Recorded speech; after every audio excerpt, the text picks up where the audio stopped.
This is Real News Media TV, coverage you can trust. Please like, share, subscribe, and hit the notification bell. Select all for daily news updates. Integrity Commission says a former St. Anne's Bay mayor abused his office by installing car charging port. The Integrity Commission has found that the request by former St. Anne's Bay Mayor Michael Belnavis for the installation of a car charging port at the St. Anne Municipal Corporation building for his personal use was inappropriate and amounted to an abuse of his office. Mr. Belnavis resigned as mayor in July 2020 as he faced criticism for installing the charging port for his luxury vehicle without authorization. The Integrity Commission launched a probe into the matter, and its report was tabled in the House of Representatives on Tuesday afternoon. In the report, the Director of Investigation noted that in March 2019, Mr. Belnavis sent a memorandum to Ravel Morris, Chief Executive Officer of the St. Anne Municipal Corporation, requesting installation of the car charging facility. He said based on evidence, the charging facility was installed for Mr. Belnavis's personal use. The Director of Investigation concluded that the $78,226 used to pay for the installation of the port was from the St. Anne Municipal Corporation, and the device was powered by energy sourced by the corporation from the Jamaica Public Service Company. He noted that although the installation cost was repaid by Mr. Belnavis, this does not take away from the irregularity of the payment by the corporation in the first place. According to the report, the Commission could not ascertain the cost associated with the electricity use, but has recommended that the sum be calculated and recouped from the CEO, Mr. Morris. The Director of Investigation has also referred the actions of Mr. Morris to the Attorney General and the Permanent Secretary in the Ministry of Local Government for legal and disciplinary proceedings to take place. He said the Chief Executive Officer of the St. Anne Municipal Corporation must desist with immediate effect from authorizing or causing the authorization of the expenditure of public funds for personal use. Political representatives were also warned to desist from making requests of accounting officers which require them to deploy public resources for their personal use. More COVID-19 strains will come after Omicron variant, WHO warns.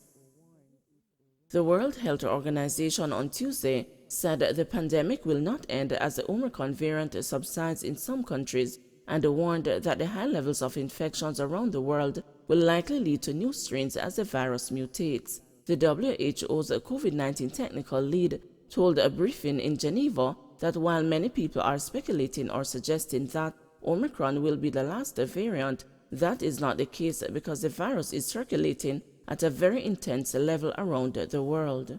We're hearing a lot of people suggest that Omicron is the last variant, that it's over after this.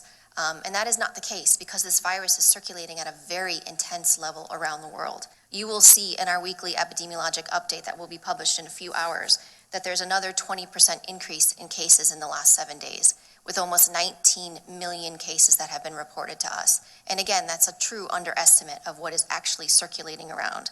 And the deaths are holding steady around 45,000 deaths per week.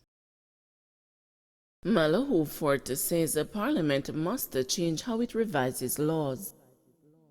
Newly appointed Minister of Legal and Constitutional Affairs Marlene Malahoo Fort says Parliament must revisit how it revises laws, stressing that it has been difficult to ascertain the complete and accurate state of legislation on any given subject. In her first address to the lower house as a minister under the newly created ministry, Malahoo Fort on Tuesday afternoon said having to rely on Jamaica's laws is likely going through a maze. Currently, and this is by way of example, the long title, the Memorandum of Objects and the Transitional Provisions are not included in the revised laws.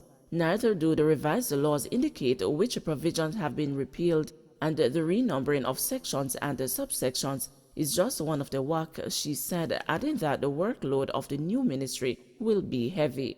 The former Attorney General said also that the timeline between enactment and the conclusion in revised laws must be reduced and the information provided is up to date and accurate. I was dismayed to learn that even our judges have fallen into error by relying on outdated publications, she said. Malou told Parliament that the creation of her ministry may be regarded as the most serious attempt by any Prime Minister to revisit holistically the legal and constitutional infrastructure of the country. She said this has not been done since Jamaica attained independence, and immediately after, noting that the closest lawmakers have come to fundamental constitutional reform was when they passed the Charter of Fundamental Rights and Freedoms. This was more than a decade ago. The minister argued that this should have been followed by a comprehensive review of laws to make them compliant with the Charter given in its binding nature. This comprehensive review remains undone, leaving the legal architecture in an unsatisfactory state, she said. The work is clearly cut out for this new ministry. Bernard resignation fight stalls again. In limbo, Education Ministry Permanent Secretary Dean Roy Bernard will now have to wait until November 14 for the full court to begin its review of the Public Service Commission's decision to reassign him in 2019 after the matter failed to start Tuesday because of the unavailability of judges. The judicial review was initially scheduled for Monday before a single judge and was postponed for 2 more judges to be found to complete the panel that is needed to hear the matter. However, when the matter was mentioned Tuesday, the court was told that the registrar was unable to find 2 available judges. Bernard was transferred from the ministry in February 2019 to the Ministry of Finance and the Public Service as Director General.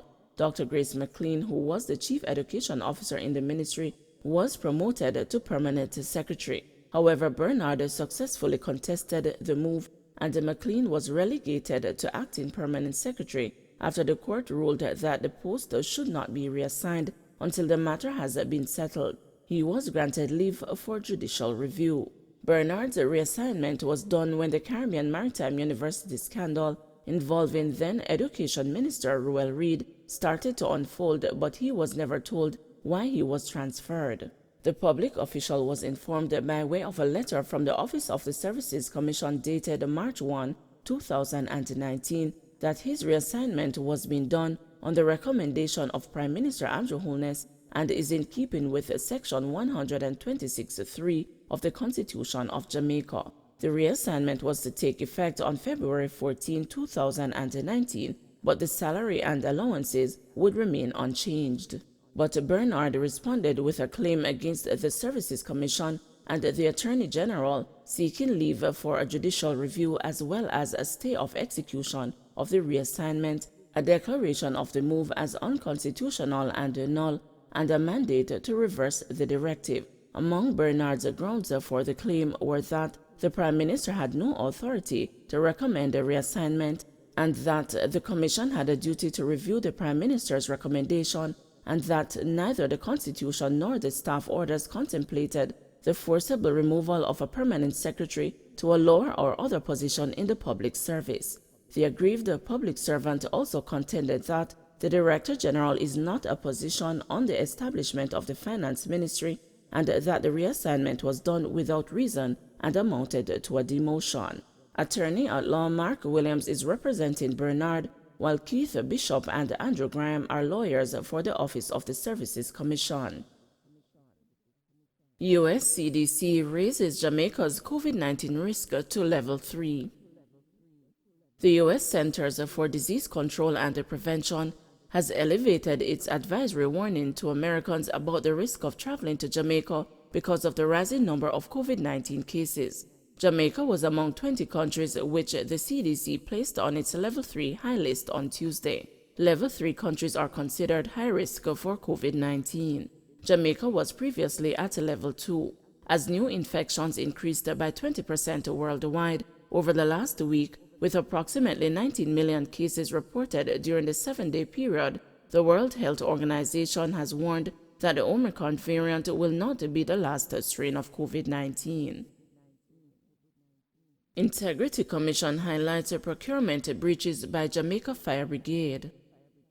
The Integrity Commission has concluded that the Jamaica Fire Brigade committed several breaches and they did not get the best value for money in its procurement of a payroll software.